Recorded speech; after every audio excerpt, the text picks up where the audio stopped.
Assalamualaikum warahmatullahi wabarakatuh. Bismillahirrahmanirrahim. Alhamdulillah wa syukrulillah. Thumma assalatu wassalamu ala rasulillah Nabiyyina Muhammad ibn Abdillah wa ala alihi wa ashabihi wa mawalah. La hawla wa la quwwata illa billah, amma ba'd.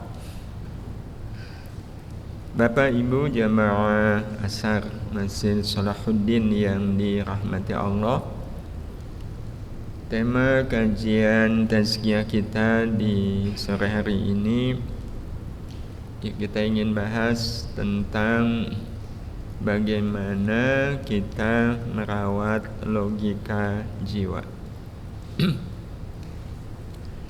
Kita ingin sampaikan latar belakangnya terlebih dahulu kenapa kita harus merawat logika jiwa. Tentu ini ada kaitannya dengan hidup. Seperti yang kita sudah sama pahami, hidup itu perjalanan. Karena perjalanan dia punya tujuan yang pasti. Karena kalau nggak ada tujuan namanya bukan perjalanan. Jadi karena hidup adalah perjalanan, berarti punya tujuan yang pasti dan waktu yang dibatasi. Ini fakta yang ada dalam hidup, perjalanan dengan tujuan yang pasti. Nah, kalau sebagai orang yang beriman, berarti tujuan hidup kita adalah ridha Allah. Itulah tujuan hidup kita, ridha Allah.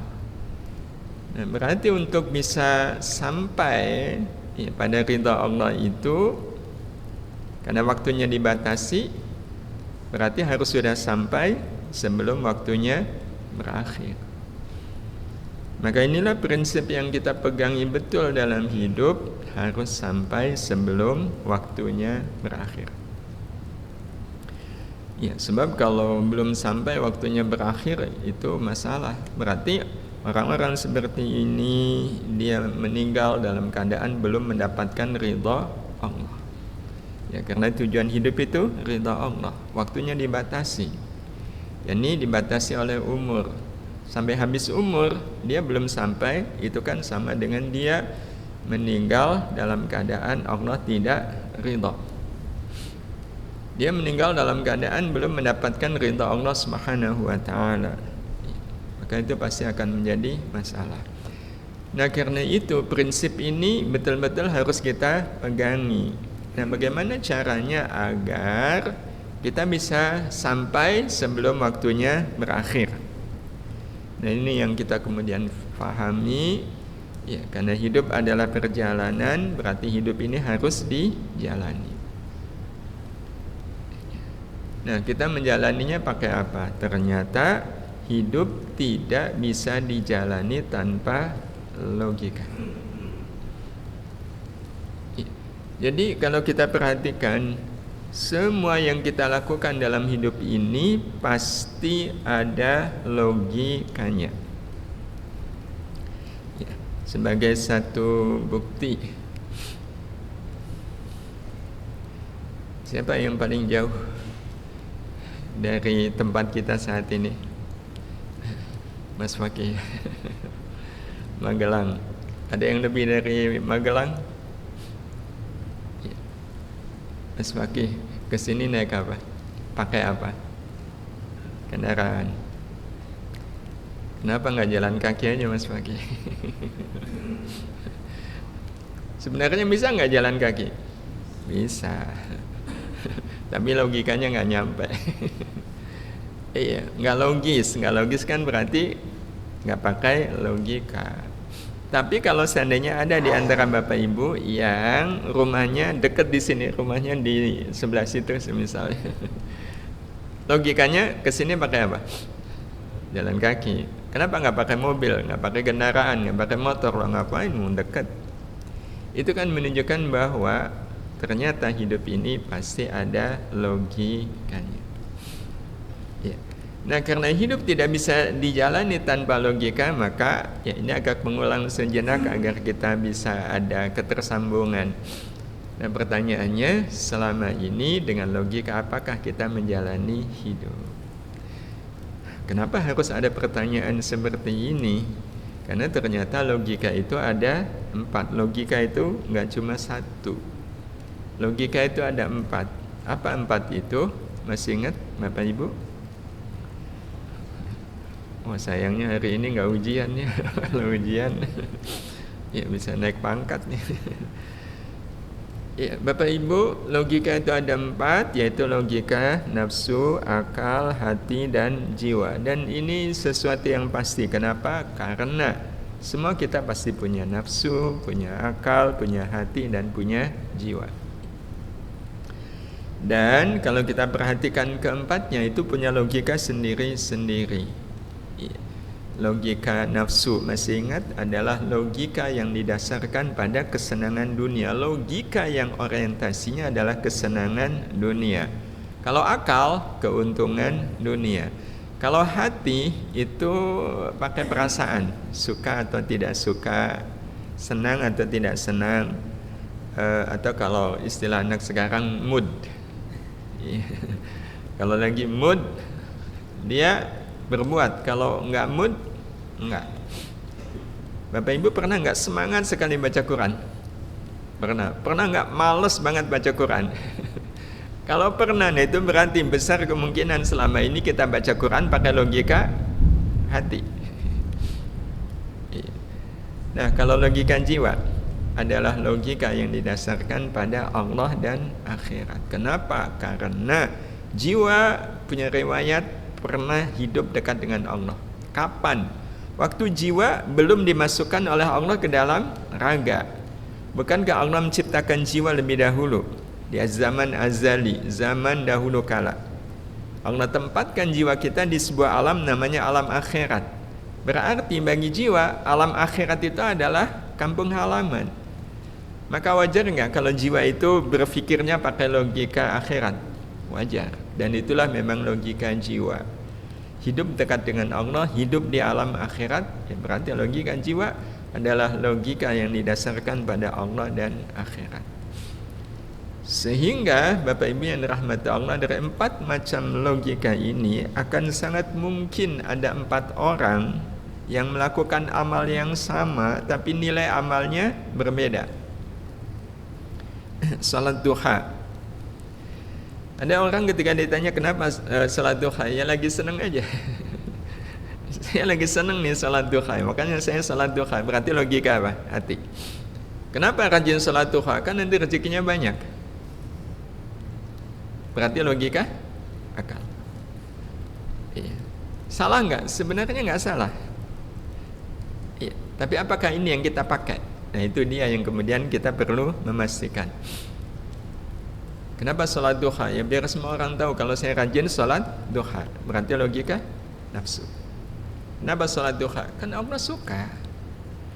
Kan kalau saya sholat duha nanti akan memperberat timbangan amal baik saya di akhirat. Itu logika apa?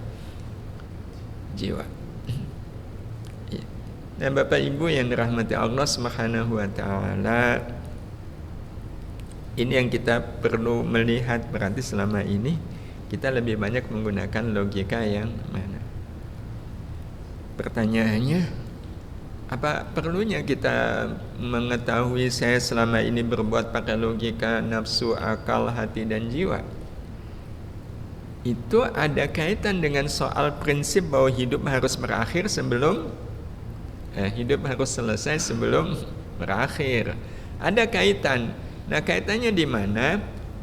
Orang, Bapak Ibu, kalau menjalani hidup ini dengan logika nafsu, maka ya, hidupnya itu akan berjalan mundur. Kan hidup itu perjalanan. Ya, jadi dia akan berjalan tapi berjalannya mundur. Sehingga semakin hari semakin jauh dia dari tujuan. Tidak semakin dekat dengan Allah tapi semakin jauh dari Allah. Tidak semakin dekat dengan ridha Allah tapi justru semakin jauh. Itu resiko kalau orang menjalani hidup dengan logika nafsu. Kalau pakai logika akal, apa-apa itu ukurannya akal. Ada keuntungan dunia nggak yang saya bisa peroleh? Ayo baca sholawat. Emang kenapa kalau baca sholawat? Rezekinya gampang, hutang lunas, ya, hajat dipenuhi. Semangat nggak? Semangat. Berarti pakai logika akal. Maka orang seperti ini ibaratnya seperti orang yang berjalan di tempat, karena orientasinya dunia. Tidak salah. Kalau logika nafsu itu jelas salah, makanya mundur ke belakang. Kalau logika akal itu nggak salah, tapi sekali lagi seperti orang berjalan, jalan di tempat. Kalau logika hati, nah kalau logika hati itu berjalan tapi pelan. Kalau logika akal pasti nggak akan sampai berhenti kan. Nah kalau logika hati ini besar kemungkinan juga nggak selesai, karena jalan pelan. Ya, Mas Maki dari Magelang ke sini berangkat habis zuhur. Targetnya asar nyampe sini, nyampe enggak? Kalau pengen nyampe berarti harus lari kan. Nah, maka logika hati juga bukan merupakan pilihan. Tapi kalau kita menjalani hidup pakai logika jiwa, maka insya Allah kita akan berjalan bahkan berlari cepat. Dari sini saja Bapak Ibu yang rahmati Allah Subhanahu wa taala bisa kita lihat harusnya kita jalani hidup ini pakai logika apa? Jiwa. Ya, pakai logika jiwa.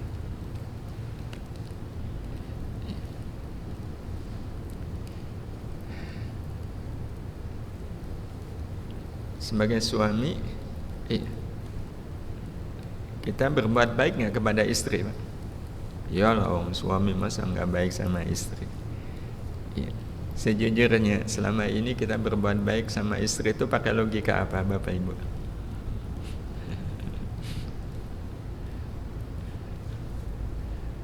Logika jiwa kah? Istri udah dibaiki kok nggak tahu diri, itu kecewa nggak? Kecewa. Nah, kalau sudah kecewa jelas berarti bukan logika jiwa. Rugilah saya udah baik kok saya nggak mendapatkan kebaikan. Itu hitung-hitungannya bukan logika jiwa. Ya, kalau nggak logika hati ya logika akal. Jadi hidup ini hanya akan selesai sebelum berakhir. Sekali lagi kalau pakai logika jiwa, dan seperti yang kita sudah sampaikan, logika jiwa adalah logika yang membuat siapapun menjadikan Allah dan akhirat sebagai landasan untuk menyimpulkan dan mengambil tindakan. Tidak ada satu kesimpulan pun, tidak ada satu tindakan pun yang kita lakukan dalam hidup ini kecuali sepenuhnya atas dasar logika jiwa. Dasarnya adalah Allah dan akhirat. Allah suka enggak? Allah suka enggak? Kalau Allah suka saya lakukan. Kalau Allah enggak, lah buat apa saya melakukan sesuatu yang Allah enggak suka? Berbuat baik kepada orang yang baik kepada kita, Allah suka nggak Bapak Ibu? Suka. Berbuat baik kepada orang yang nggak baik kepada kita, Allah suka? Suka. Mana yang lebih Allah suka? Berbuat baik kepada yang tidak baik. Maka orang yang berbuat atas dasar logika jiwa, keburukan orang tidak menjadi penghalang bagi saya untuk tetap berlaku baik kepada dia. Nah, inilah yang akan membuat siapapun selamat sampai ke seberang. Berbeda, kalau orang menjalani hidup nggak pakai logika jiwa, seperti ini. Jadi tanpa logika jiwa, apapun akan menjadi masalah yang menyesakkan. Itu orang kalau menjalani hidup tidak pakai logika jiwa. Apapun itu jadi masalah, dipuji jadi masalah, dihina jadi masalah, hidup kaya masalah, hidup miskin masalah, sakit masalah, sehat masalah. Pernah nggak kita ngelihat ada orang yang tenggelam tapi ngacungkan jempol? Inilah gambaran orang yang menjalani hidup dengan logika jiwa. akan bisa mengacungkan jempol optimisme saat hidupnya tenggelam dalam kesusahan yang menyesakkan. Artinya nggak ada yang menyesakkan bagi orang yang menjalani hidup dengan logika jiwa. Kita kalau dihina orang itu sesek nggak? Sesek lah. Logis nggak? Ya logis. Wajar? Wajar. Enggak. Loh kok enggak? Kita kalau dihina, kita dapat apa dari orang yang menghina kita? Pahala. Lo dapat pahala kok sesek itu logis nggak Bapak Ibu? Nggak logis. Iya, nggak logis. Itu kalau kita menyimpulkan dan menyikapi penghinaan pakai logika jiwa. Ya, karena itu memang hidup ini nggak bisa nggak kecuali dengan logika jiwa. Bahkan di pertemuan kemarin kita sampaikan bahwa tanpa logika jiwa, Al-Quran hanya akan menjadi kitab suci yang mudah untuk dibaca, dihafal, dan dipelajari, tapi sangat sulit untuk diamalkan. Mau dibuktikan? Tapi mudah-mudahan bukan kita yang jadi bukti ya. Tapi kita coba lihat. Kita kalau dihina orang, Quran bilang apa? Fa'fu anhum, maafkan mereka. Wastaghfir lahum, mohonkan ampunan kepada Allah untuk mereka. Itu kata Quran waktu kita dihina, dicaci maki. Pertanyaannya, mengamalkan ayat ini mudah atau sulit? Sulit. Udah saya langsung jawab aja. Ya nggak bisa lah. Kalau dia menghina saya kok nggak semudah itu memaafkan. Iya. Dan ada nggak orang yang punya logika begini? Saya itu bukannya nggak mau memaafkan dia, mudah saya memaafkan dia. Cuma masalahnya kalau saya maafkan dia, dia semakin melunjak, dia semakin nginjek, dia semakin menjadi-jadi. Makanya saya nggak mau memaafkan dia daripada saya semakin diinjak. Ada nggak orang yang punya logika seperti ini? Itu logika apa? Itu jelas bukan logika jiwa.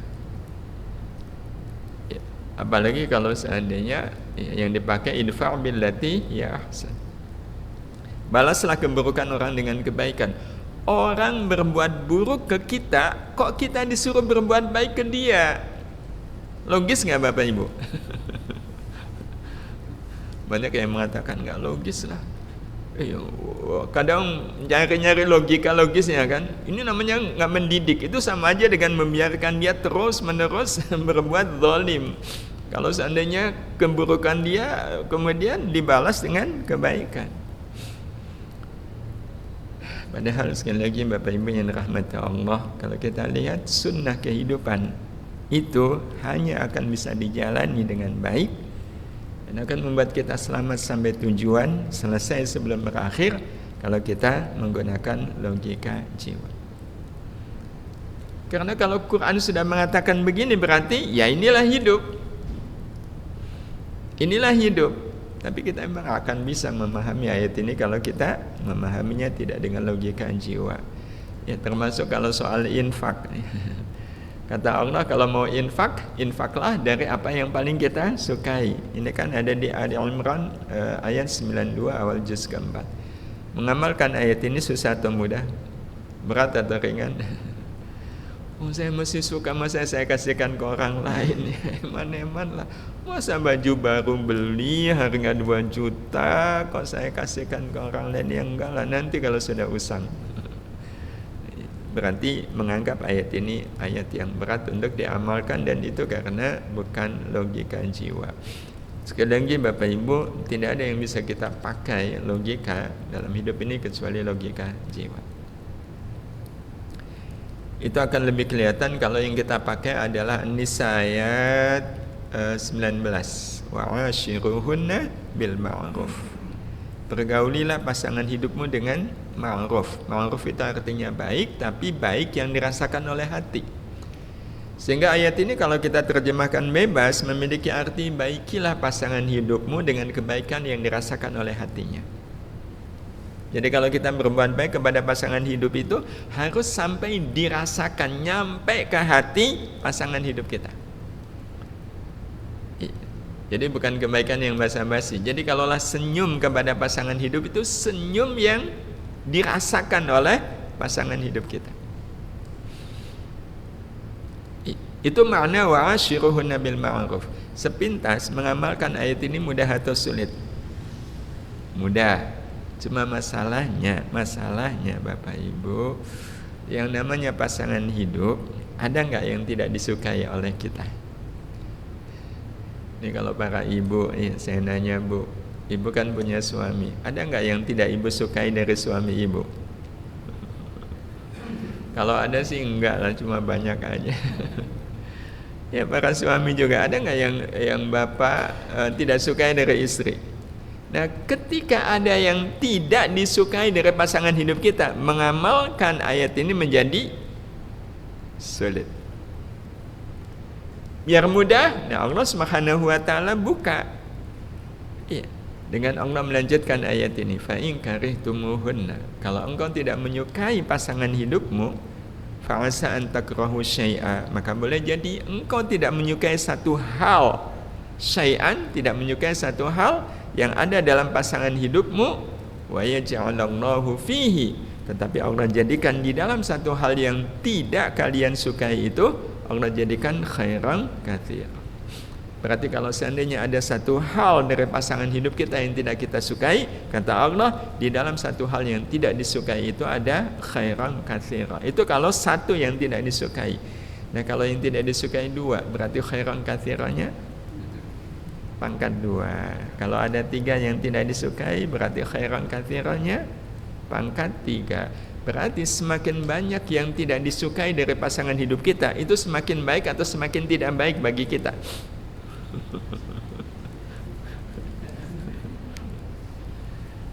Logikanya semakin baik, tapi ini hanya bisa kita terima kalau kita pakai logika apa? Jiwa. Tapi kalau kita kekeh pakai logika hati, apalagi logika akal, yang enggak lah. Betul Bapak Ibu. Semakin banyak yang tidak disukai dari pasangan hidup, itu semakin apa? Semakin sial nasib. Betul Bapak Ibu.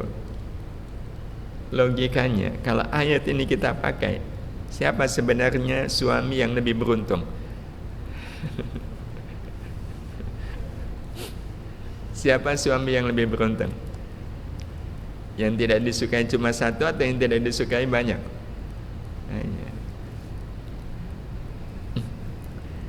Maka berarti siapa suami yang iri kepada temannya sesama suami? A punya istri, ya, kekurangannya cuma satu. B punya istri, kekurangannya ada 15. Yang iri A ke B atau B ke A? Kan yang iri A, iri kepada B. Aduh B, untung sekali kamu punya istri, sampai 15 kekurangannya. Saya punya istri kok kekurangannya cuma 1. Betul Bapak Ibu? Betul, tapi kok nggak umum. Nah, kalau nggak umum berarti betapa logika jiwa masih menjadi logika yang asing, bahkan menjadi logika yang aneh.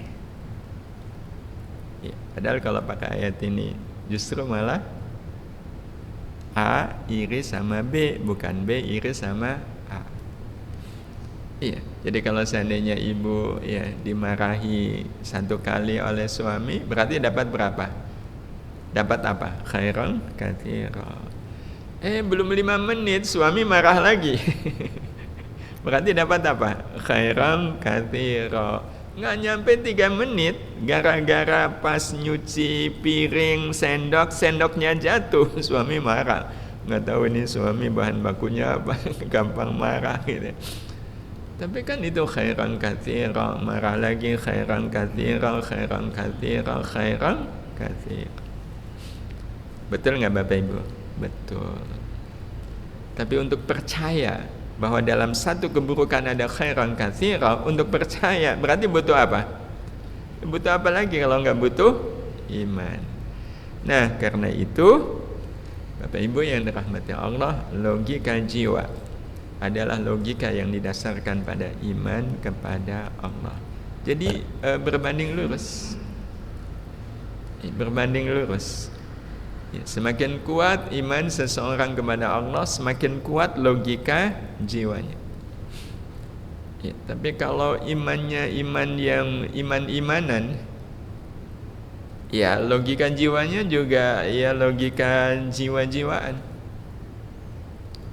Hanya ada di alam maya, tidak ada di alam kenyataan.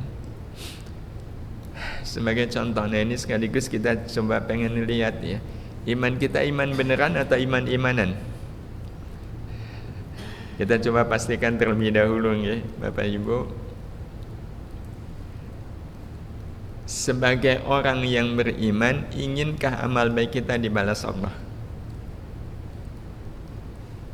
Kita sholat, kita sedekah, kita menolong orang, ingin nggak dibalas oleh Allah Subhanahu wa Ta'ala? Ya ingin lah. Ya, siapa yang nggak ingin? Saya tuh ingin amal saya diterima dan dibalas oleh Allah Subhanahu wa Ta'ala. Kita semua ingin amal baik kita dibalas oleh Allah. Nah, pertanyaan kedua, sudah cukupkah balasan Allah untuk kita? Sudah cukup belum bagi kita balasan dari Allah itu, Bapak Ibu?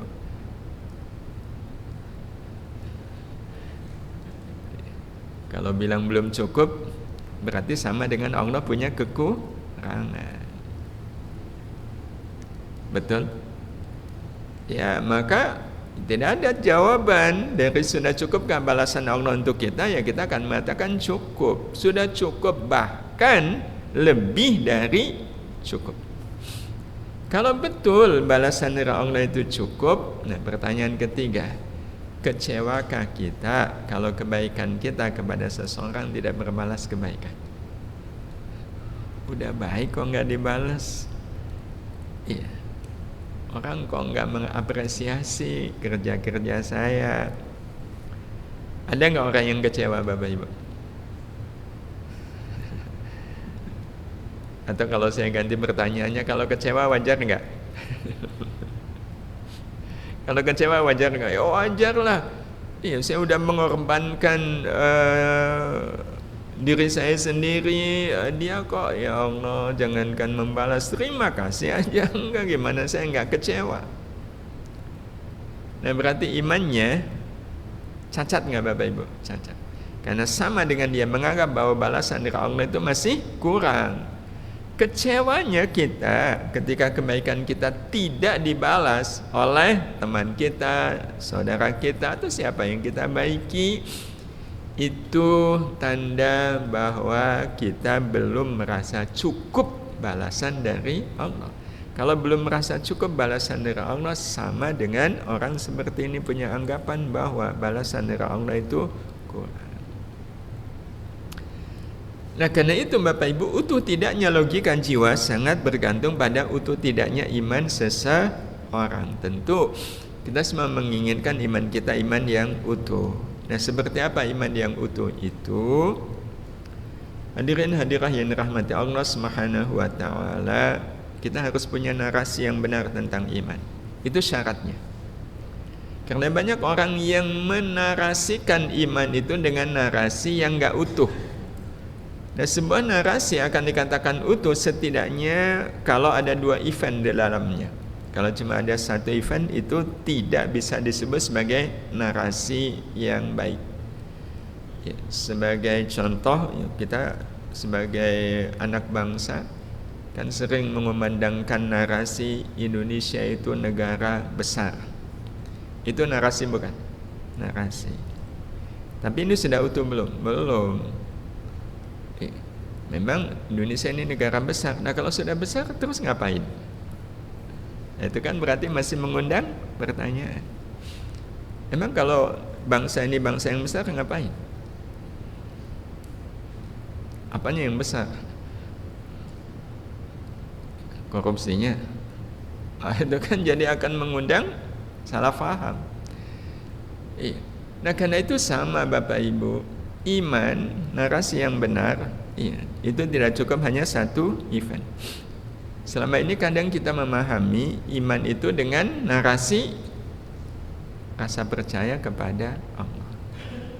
Tapi ini kan baru 1 event. Maka tidak cukup, harus disempurnakan. Harus ada event kedua minimal. Nah event keduanya yang membuat seorang mukmin menyerahkan dirinya sepenuhnya kepada Allah.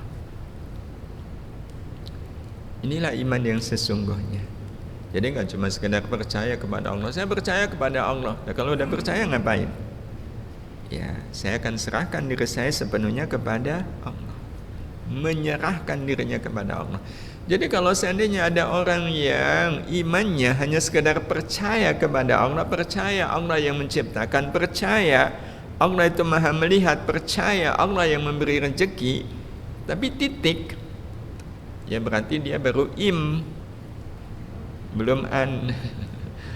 Ya kalau saja kan nggak ada artinya. Jadi iman yang betul-betul iman, imnya itu rasa percaya kepada Allah. Nah, annya kita serahkan diri kita sepenuhnya kepada Allah, sebagaimana yang dikatakan oleh Allah Subhanahu wa taala di surat An-Nur ayat 51, innama kana qaulal mu'minina idza du'u ila Allahi wa rasulihi liyahkuma bainahum ay yaqulu sami'na wa ata'na. Memang begitu ucapan orang yang beriman. Kami dengar, kami taat. Nah, itu menunjukkan menyerahkan diri kepada Allah, enggak Bapak Ibu? Iya. Sendika dawuh ya Allah. Itu kan percaya, yang betul-betul percaya. Itulah yang namanya orang beriman. Ya. Dikuatkan lagi dengan apa yang dikatakan oleh Allah Subhanahu wa taala di surat Al-Ahzab ayat 36, surat ke-33.